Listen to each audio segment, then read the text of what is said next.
Bismillahirrahmanirrahim. Assalamualaikum warahmatullahi wabarakatuh.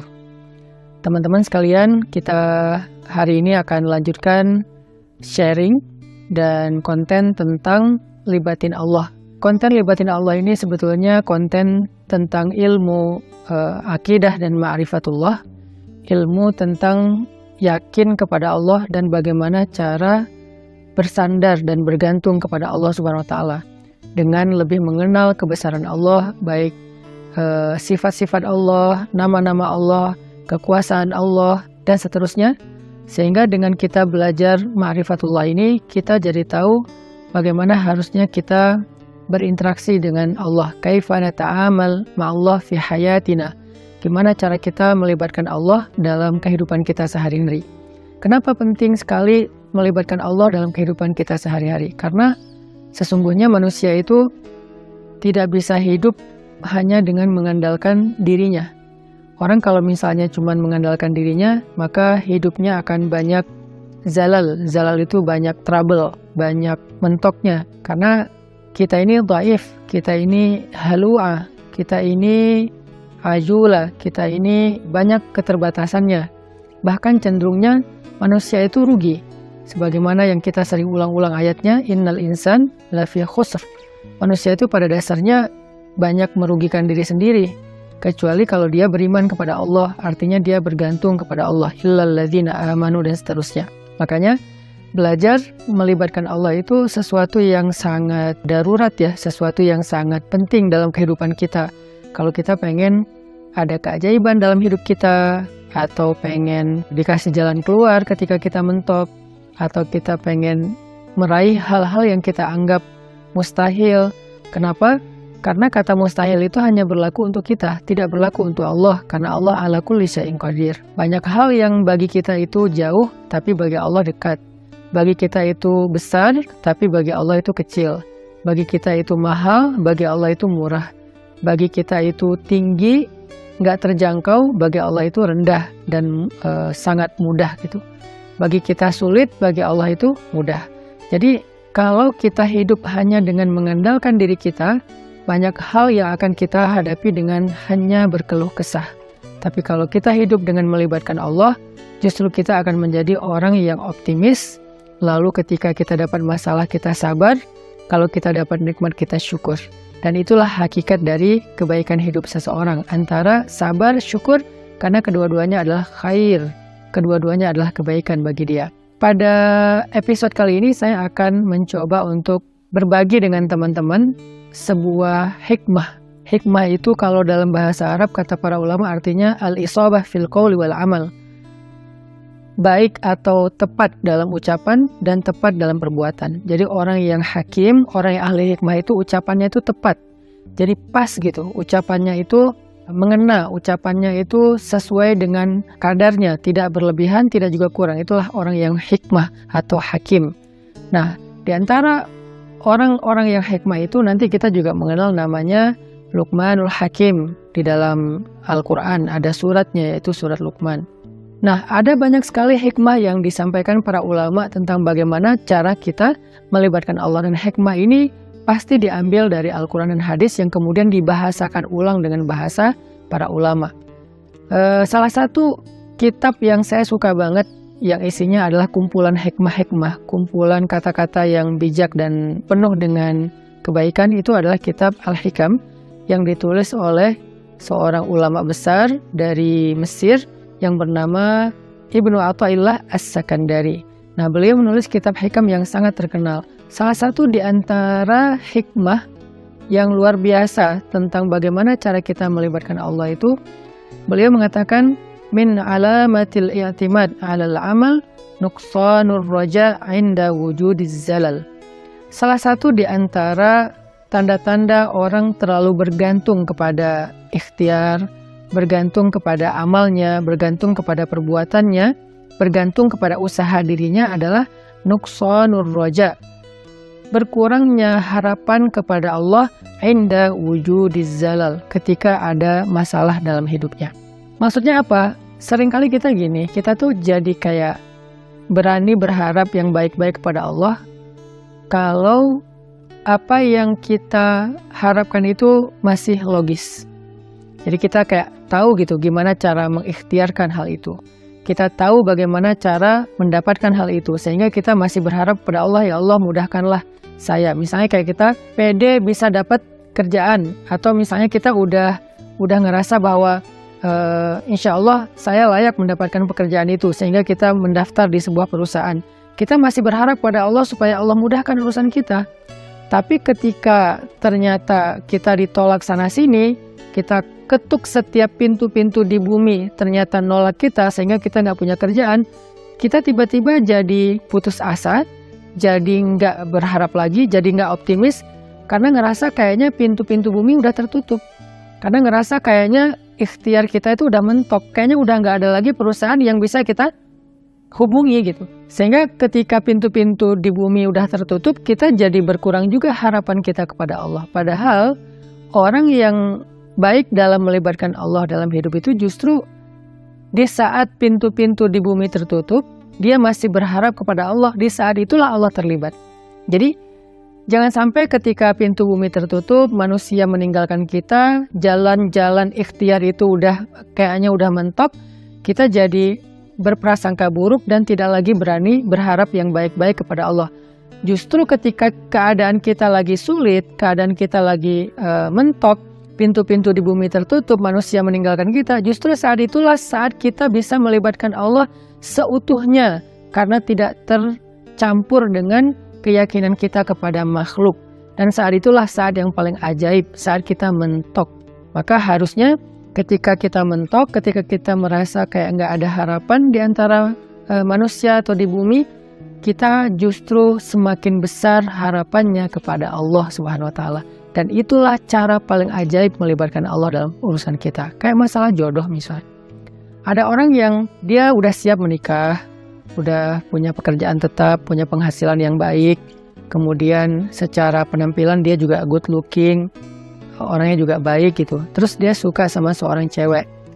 Datanglah dia untuk melamar cewek tersebut. Dan sepertinya cewek itu juga kayaknya perhatian sama dia. Sehingga dia nggak tahu GR apa enggak, dia kayak berharap kayaknya nih udah waktunya nih saya serius dan melamar dia.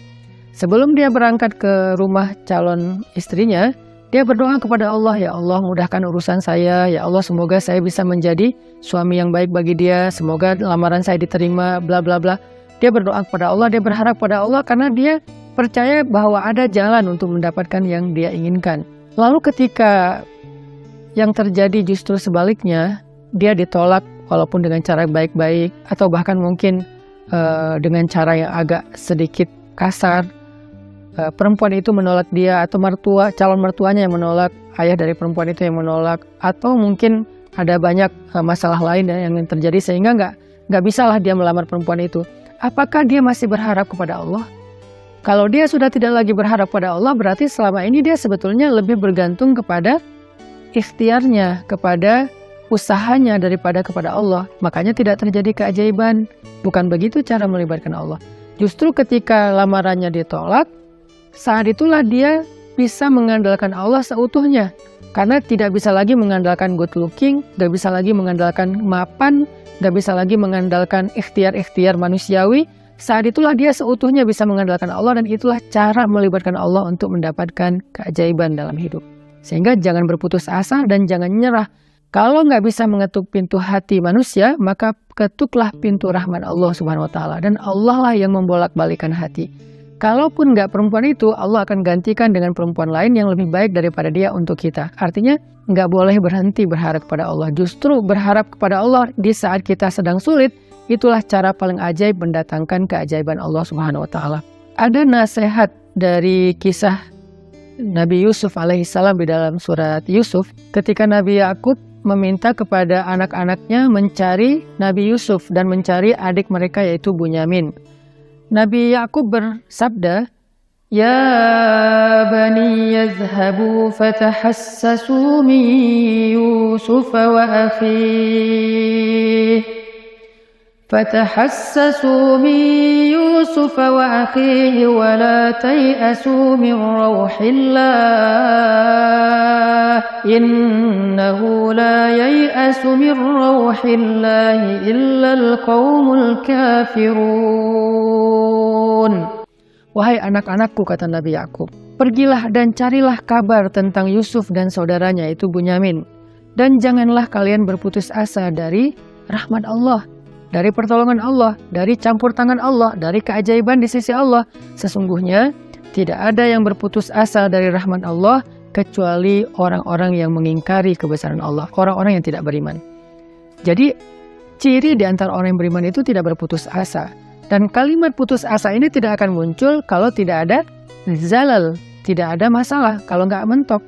Nggak mungkin dong kita berputus asa sementara jalan masih terbuka lebar, segalanya masih normal, semuanya masih sesuai prediksi kita. Itu nggak ada alasan kita berputus asa. Justru alasan berputus asa itu ketika kita punya masalah, mentok, trouble, error, bla bla bla. Justru saat itulah kita rentan dengan putus asa. Nah, orang yang beriman di saat itu justru mereka bertambah yakin kepada Allah. Tidak menjadi orang yang yai'as, menjadi orang yang berputus asa atau yusi'udzan billah, mereka berburuk sangka kepada Allah. Wa tadhunnuna billahi dzunun. Kalian berprasangka kepada Allah dengan prasangka yang tidak pantas. Kenapa? Karena orang beriman tidak pernah berhenti berharap kepada Allah yang baik-baik. Bahkan ketika ada masalah paling berat dalam hidupnya, saat itulah dia semakin berharap kepada Allah dan semakin bergantung kepada Allah. Dan saat itulah keajaiban Allah terjadi. Coba renungkan firman Allah di dalam surat An-Naml ayat 62. Bismillahirrahmanirrahim. Amman yujibul muttarra idza da'ah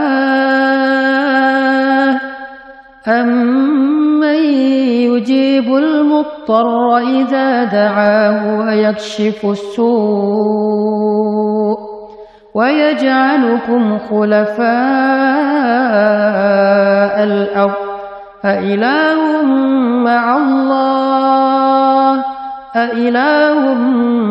مَّعَ اللَّهِ قَلِيلًا مَّا تَذَكَّرُونَ. Siapakah yang akan memperkenankan doa orang-orang yang sedang kesulitan jika dia berdoa kepada Allah dan kemudian menghilangkan keburukan dari mereka dan menjadikan kalian sebagai pemimpin-pemimpin di muka bumi? Apakah ada ilah yang patut disembah bersama dengan Allah? Qalilan ma tazakkarun. Sedikit sekali apa yang kalian mengerti. Siapakah yang akan menjawab doa orang yang ketika muttar? Apa itu muttar? Muttar itu artinya orang yang sedang dalam kesulitan yang luar biasa. Muttar itu artinya orang yang sedang dalam kesusahan yang sangat besar. Muttar itu artinya orang yang udah mentok, itulah muttar. Maka amma yujibul muttar, siapa yang akan bisa menjawab panggilan orang yang sedang muttar, yang memanggil ya Allah, ya Allah, ya Nasir, ya Azim, ya Aziz, ya Rabbal Alamin, ya Rabbi. Siapa yang akan menjawab panggilan ketika ada yang memanggil dalam keadaan kesulitan? Ya Allah, selain Allah Subhanahu wa Ta'ala. Hanya Allah yang bisa menjawab. Ketika manusia tidak bisa menjawab, orang tua nggak bisa menjawab, teman-teman nggak bisa menjawab, mereka nggak ngangkat telepon, nggak ngebalas WA, nggak ada yang mau membantu kita, nggak ada yang yujib. La ahad yujibuna, tidak ada satupun yang menjawab kita. Faman yujibul muttar, siapa yang menjawab kita ketika dalam keadaan muttar seperti itu? Allah. Maka di dalam ayat ini Allah ngasih kita nasihat, wahai hambaku, la tahzan kalau manusia tidak menjawabmu. La tahzan kalau manusia tidak memenuhi panggilanmu. La tahzan kalau manusia meninggalkanmu, mengabaikanmu. La tahzan kalau mereka berpaling dari kamu. Kenapa? Aku tidak akan pernah meninggalkanmu. Aku tidak akan pernah menyia-nyiakanmu. Wadduha wal laili idza saja ma wadda'aka rabbuka wa ma qala. Ma wadda'aka rabbuka wa ma qala. Tuhanmu tidak pernah meninggalkanmu dan tidak benci kepadamu, wahai hambaku, walaupun kamu pendosa sekalipun. Ada 3 kondisi di mana seseorang itu doanya tidak ada hijab dengan Allah. Salah satu di antara 3 kondisi itu adalah ketika orang ini terzolimi. Orang yang terzolimi, walaupun dia pendosa, walaupun dia ahli maksiat, walaupun dia orang yang selama ini jauh dari Allah, tapi ketika dia dalam keadaan terzolimi, dalam keadaan susah, dalam keadaan dianiaya, dia berdoa, doanya nggak ada hijab dengan Allah loh. Walaupun dia selama ini nggak pernah sholat, walaupun selama ini dia nggak puasa, walaupun selama ini dia nggak berhijab, walaupun selama ini dia nggak pernah buka Al-Quran, walaupun selama ini dia nggak pernah mengingat Allah, tapi dalam kondisi ketika dia muttar, terzolimi, susah, maka tidak ada hijab antara dia dengan Allah ketika dia berdoa. Kenapa? Itulah istimewanya keadaan ketika orang terzolimi atau muttar. Allah nggak ngelihat dia puasa atau enggak. Allah nggak ngelihat dia sholat apa enggak. Yang Allah lihat dia memanggil Allah atau enggak. Makanya hati-hati kata Nabi dengan doa orang yang terzolimi. Walaupun orang yang terzolimi ini ahli maksiat, kalau dia terzolimi lalu dia berdoa kepada Allah, doanya nggak ada hijab.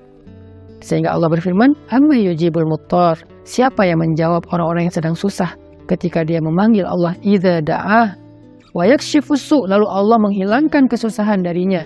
Bahkan Allah menjadikannya sebagai pemimpin, artinya Allah berikan kepada dia kemuliaan, kekuasaan, dan segala kebaikan-kebaikan dalam hidup. Siapa? Allah. Masih ingat nggak dengan kisah seorang laki-laki solih yang melakukan perjalanan, lalu di tengah jalan dia dirampok. Karena di zaman dulu itu kan banyak perampok atau begal di tengah jalan. Ketika dia dirampok, dia bilang kepada perampok itu, wahai rajul, wahai laki-laki, ambillah apa yang kalian inginkan, biarkan aku kembali kepada keluargaku, kepada anak dan istriku, mereka menungguku. Kata perampok ini, adapun harta-harta ini sudah pasti bisa kami ambil, tetapi berikutnya yang kami inginkan adalah membunuhmu. Kamu tidak akan bisa melanjutkan perjalanan. Maka laki-laki ini pas tahu bahwa dia nggak punya harapan untuk meloloskan diri, dia udah dipegang sama mereka, tinggal dipenggal, dia bilang, kalau begitu beri saya waktu sebentar saja untuk sholat 2 rakaat, setelah itu lakukan apa yang kalian inginkan. Karena bagi para pembunuh 2 rakaat sholat itu nggak lama dan bukan sesuatu juga yang berat, ya kata mereka, ya udah sholat aja 2 rakaat, tapi aksir, sholatnya pendek-pendek aja, nggak usah panjang-panjang. Akhirnya dia pun sholat 2 rakaat. Ketika dia sholat 2 rakaat, dia bingung, habis baca Al-Fatihah dia baca ayat apa lagi. Yang terlintas di dalam pikirannya cuma ayat ini. Kebenaran dia hafiz Al-Quran, walaupun dia hafal 30 juz, dia nggak tahu mau baca surat apa setelah Al-Fatihah. Kecuali surat inilah yang terlintas di dalam benaknya, sehingga dia baca setelah Al-Fatihah dengan suara lirih berbisik, amma yujibul muttar idza da'ah wa yakshifus su', dan seterusnya. Kemudian setelah dia membaca ayat ini, dia ruku, dia sujud. Ketika dia rakaat kedua juga dia membaca ayat yang sama, karena dia nggak ingat ayat yang lain. Ketika dia sujud terakhir, dia mendengar suara ada orang mengendarai kuda datang ke arah mereka. Tiba-tiba suara teriakan orang yang sedang dipukul. Lalu setelah itu kuda itu menjauh pergi, dan ketika dia bangkit dari sujudnya, dia tahiyat, dia salam. Selesai dia salam ke kiri, dia ngelihat para perampok-perampok itu dalam keadaan telah terkapar dan dalam keadaan tidak bernyawa. Kemudian setelah itu dia bertanya kepada laki-laki yang mengendarai kuda, ya fulan, man ant? Siapa kamu? Siapa kamu? Orang itu menjawab, aku adalah utusan dari Zat yang mendengar dan menjawab panggilan orang yang memanggilnya. Aku adalah utusan Zat yang menjawab orang yang memanggilnya, yang menjawab siapa yang dalam keadaan susah yang memanggil dia, yaitu utusan Allah Subhanahu wa taala. Akhirnya orang ini pun selamat dan membawa hartanya kembali ke kampungnya. Ini salah satu contoh kisah yang sangat terkenal di antara kisah-kisah para ulama.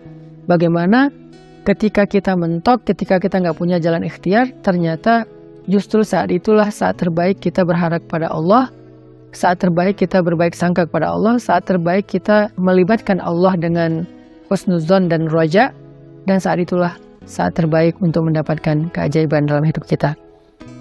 Yang terakhir, kisah 3 orang yang terkurung di dalam gua. Mereka sedang melakukan perjalanan, terjadi badai, akhirnya mereka berlindung di dalam gua. Ini terkenal juga kisahnya dengan riwayat hadis yang sahih. Ketika mereka terkurung di dalam gua, tiba-tiba batu gua itu menutup gua karena terjadi kayak longsor, batunya menutup mulut gua. Dalam keadaan seperti itu mereka takut kehabisan udara dan mereka nggak bisa makan dan seterusnya, mereka terjebak. Tiba-tiba masing-masing berdoa dengan tawasul kepada amal-amalnya di masa lalu. Ada yang bertawasul dengan birrul walidain, ada yang bertawasul dengan sifat amanah dan adil, ada yang bertawasul dengan sifat takwa, meninggalkan dosa. Sehingga singkat cerita, setelah mereka meminta kepada Allah dan bertawasul dengan amal-amal mereka, mulut gua itu terbuka, batunya bergeser dan mereka pun selamat. Kenapa ini bisa terjadi keajaiban kayak gini? Mereka udah mendorong batu itu tapi tidak sanggup. Artinya ikhtiarnya udah mentok. Apakah mereka berputus asa? Enggak. Saat itulah mereka melibatkan Allah secara utuh dan melihat keajaiban Allah Subhanahu wa taala. Maka kembali kepada hikmah dari Imam Ibnu Athaillah As-Sakandari, min alamatil i'timad 'alal amal nuqsanur raja' inda wujudiz zalal. Di antara ciri-ciri orang yang masih bergantung kepada perbuatannya, ikhtiar dan usahanya adalah berkurangnya harapannya kepada Allah ketika terjadi masalah dalam hidupnya.